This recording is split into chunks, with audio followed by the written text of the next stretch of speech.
Hi friends, welcome to my channel. ఇక కార్లో జగదాత్రి కేదార్లు దాత్రి వాళ్ళ ఇంటికి వెళ్తూ ఉండగా ఇక కౌశికి వాళ్ళని అడ్డుకుంటుంది. ఇక కౌశికిని చూస్తూ చాలా షాక్ అవుతూ జగదాత్రి కేదార్ దాత్రి వాళ్ళ నాన్నగారు సిరి అందరూ కార్ దిగి కౌశికి దగ్గరికి వస్తారు. ఇక కేదార్ ఇలా అడుగుతుంటాడు కౌశికిని, ఏంటక్క నువ్వు ఇక్కడ ఏంటి అని అడుగుతూ ఉండగా ఇక కౌశికి ఇలా అంటూ ఉంటుంది, మీకు మనసారా క్షమాపణ చెప్పి మిమ్మల్ని తీసుకెళ్ళడానికి వచ్చాను అని కౌశికి అనగానే అందరూ షాక్ అవుతూ ఉంటారు. ఇక కేదార్ ఏమైందక్క, అసలు ఏం జరిగింది అని అడుగుతూ ఉంటాడు. ఇక లేదు, మీరు ఉండాల్సింది ఆ ఇంట్లోనే, మీరు అక్కడే ఉండాలి, నిన్ను ఇంటికి తీసుకెళ్ళడానికి వచ్చాను అని అంటూ ఉంటుంది కౌశికి. ఆ ఇంట్లో ఉండడానికి నాకేం హక్కు ఉందక్క, నేనెవరిని అని కేదార్ అంటూ ఉండగా ఇక కౌశికి, నువ్వు నా తమ్మునివి, ఆ ఇంటికి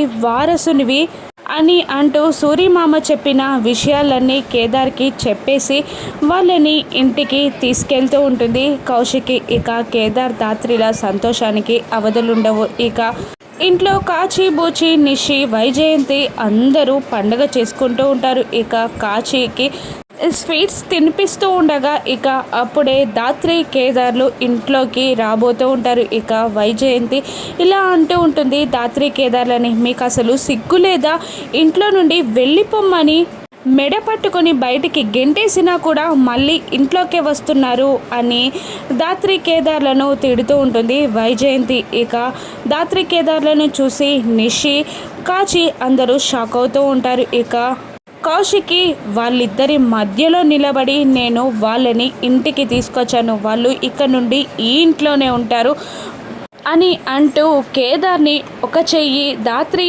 చెయ్యి మరొక వైపు పట్టుకొని కౌశికి వాళ్ళిద్దరిని ఇంట్లోకి తీసుకొస్తూ ఉంటుంది. ఇక అది చూసి అందరూ కోపంగా ఫీల్ అవుతూ ఉంటారు కౌశికి మీద. ఇక కౌశికి వాళ్ళకి ఏం సమాధానం చెప్పనుంది, కేదార్ హక్కులని కౌశికి తనకు ఇప్పించనుందా, ఇక సూర్యమామని దాత్రి కాపాడగలదా, రాను ఎపిసోడ్స్లో చూద్దాం. Thank you for watching.